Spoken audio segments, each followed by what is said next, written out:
Hi, this is Dr. Lisa Oldson, physician and founder of Smart Weight Loss Coaching. I'd like to briefly say thank you so much to our regular listeners who follow the show and tune in every week.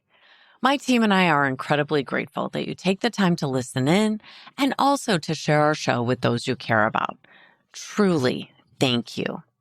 Also, if you're serious about wanting to lose weight, I'd love to see you increase your engagement with our podcast workbook. The workbook goes along with episodes number 1 through 50 and propels you to take action to create habits that will help you lose weight and transform your health. It's available through our website at smartweightlosscoaching.com.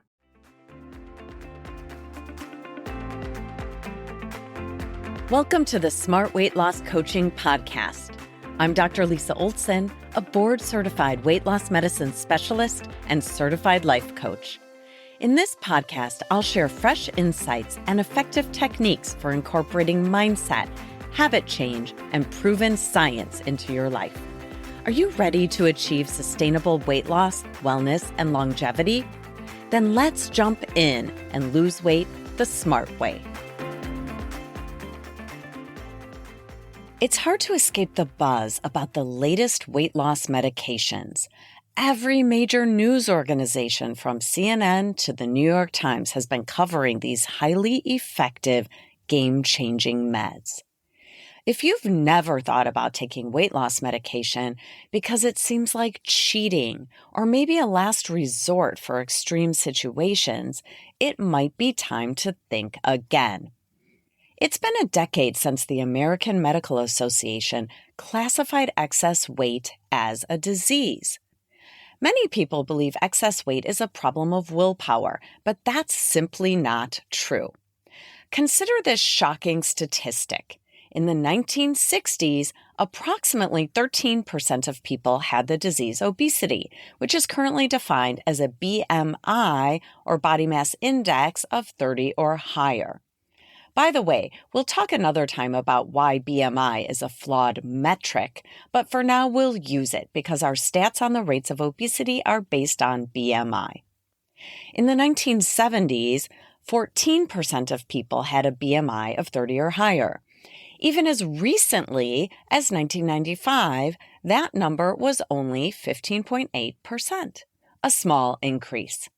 The number of people with a BMI over 30 has skyrocketed to a jaw-dropping 43%. 43% of us have a BMI of 30 or higher. And when you include those with a BMI over 25, the definition of overweight, over 2/3 of U.S. adults have either obesity or overweight. Let me ask you this. Do you believe that we collectively lost our willpower during the past 40 to 50 years? As a country? I don't think so. Do you have less ability to work hard, persevere through obstacles, or do hard things compared to prior generations? I doubt it. Something is changing in our environment. We don't have all of the answers, but we do have some scientific explanations for pieces of the weight gain puzzle. We know many things contribute to excess weight, including genetics and especially epigenetics, which refers to the genetic changes that occur in the way our genes are expressed. One quick example of that is the epigenetic changes we see with exposure to artificial sweeteners. Watch out, Diet Coke. We're on to you. Other contributors include chemicals in our food supply and environment, hormonal imbalances, environmental and social changes, neurobehavioral factors, medications, disruptions in sleep and stress, and those concerning forever chemicals that we find in plastics. You know what doesn't cause weight problems now any more than it did 40 years ago? A willpower deficit, laziness, lack of effort, or desire to lose weight. The science is very clear that this is not a disease of willpower. It's not a personality flaw. This is a disease, and for many people, it's a chronic progressive disease. So if you're convinced, as scientists are, that excess weight is a chronic, often progressive, relapsing and remitting disease, then you might be willing to consider treatments that are similar to those we use for other chronic diseases. By that, I mean a combination of medication plus lifestyle modification. Let's look at high cholesterol. When someone has high cholesterol, we accept the approach of using medication combined with a healthy lifestyle as appropriate treatment. We don't ask people to try year after year to make challenging changes in their lifestyle while withholding Lipitor and judging them for needing it. We don't grudgingly acquiesce to medication as a last resort or consider it cheating to lower your cholesterol with a statin. So why do we shame people for using medications for weight loss? Why are you shaming yourself for considering it?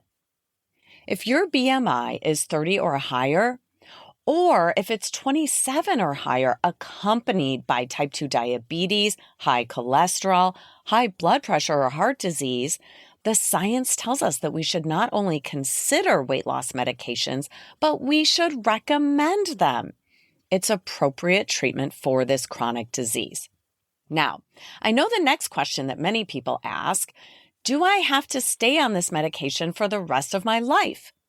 This is an important question. Let me share an analogy. If you're diagnosed with diabetes, you might ask a similar question if your doctor recommends taking medication. But you understand that most people with diabetes aren't able to manage their blood sugar with lifestyle changes alone. It might not be a powerful enough tool. And so while it's theoretically possible to get off medication, for most people with type 2 diabetes, medication will be used for the long term. This is chronic treatment for a chronic disease. You can stop the medication, but we know that blood sugar will almost invariably rise back up to its previous level without the meds. This is what we see with weight loss medications also. We have data that tells us when people stop taking their effective weight loss medications, their weight will slowly drift back to where it was before. Why does this happen? Because medication is not a cure for diabetes or high blood pressure or high cholesterol any more than weight loss meds are a cure for excess weight. With all of these medications, they only work while you take them. Here's one more way to think about it. If you don't want to get pregnant, one thing you might decide to do is to take an oral contraceptive pill. But you don't expect the pill you took this month to prevent future pregnancies next month or next year, right? It only works when you take it. But enough analogies, let's get back to weight loss. There is some fascinating data about starting people on medications after they've lost weight in order to prevent the nearly inevitable weight regain that usually occurs. This strategy works too. Again, much like the original weight gain, let me point out that weight regain isn't due to a lack of willpower. It's not due to laziness, losing your focus, or falling off the wagon. It's not because you stopped trying hard enough. It's due to hormones and neurotransmitters. It's also due to changes that happen in our brain after weight loss. Weight regain is due to metabolic changes that happen when we lose weight. Our bodies are biologically driven to regain the weight that we lose, particularly if we've held that higher weight for more than 2 to 3 years. Medication can help. Sometimes I work with people who have lost weight many times before, only to regain it. I always say, this is good news. You know how to lose weight. We have medications that will make that easier and help you keep that weight off. Plus, we have data that tells us a lot about what it takes to sustain weight loss. On a side note, exercise becomes much more important during weight maintenance than it is during weight loss. So, what's the difference between the older and newer weight loss drugs? Efficacy, meaning how effective they are, and side effects, also cost. Some of our older drugs, like Qsymia, for example, are quite effective. While I wouldn't call Qsymia or Contrave affordable for everyone, they are certainly much more affordable than Wegovy, which is the newest FDA-approved weight loss drug at the time I'm recording this podcast. There are newer meds in the pipeline, so stay tuned for future episodes where I'll do a deep dive into the newest meds as they become available. For people who want to try a medication that has a long track record of safety, older drugs like Qsymia and Contrave will give you peace of mind.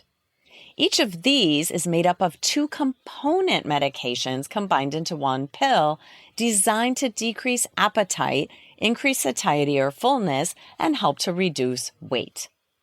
You'll want to talk with your own doctor or a board-certified weight loss specialist about these options, but here are a couple of things to know.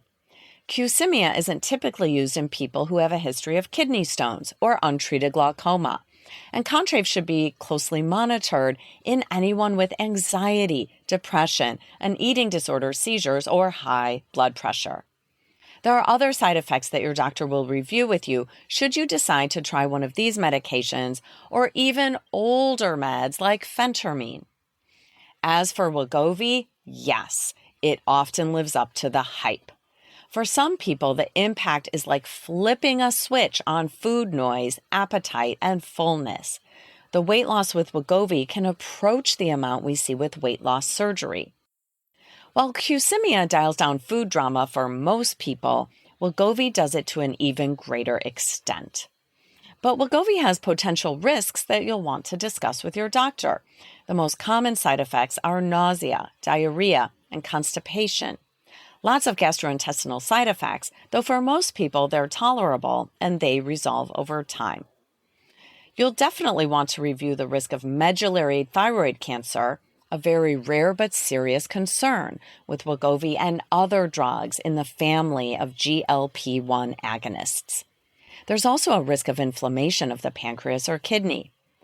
Bottom line, weight loss medications can be life-changing and potentially even life-saving if your weight is impacting your health. Like all medications, we have guidelines for when it's appropriate to use them and when it's not. There are side effects, but oftentimes the benefits outweigh the risks. You'll determine this when you talk with a board-certified obesity medicine specialist or your own primary care provider. Now, what's your NBA today? Your next best action?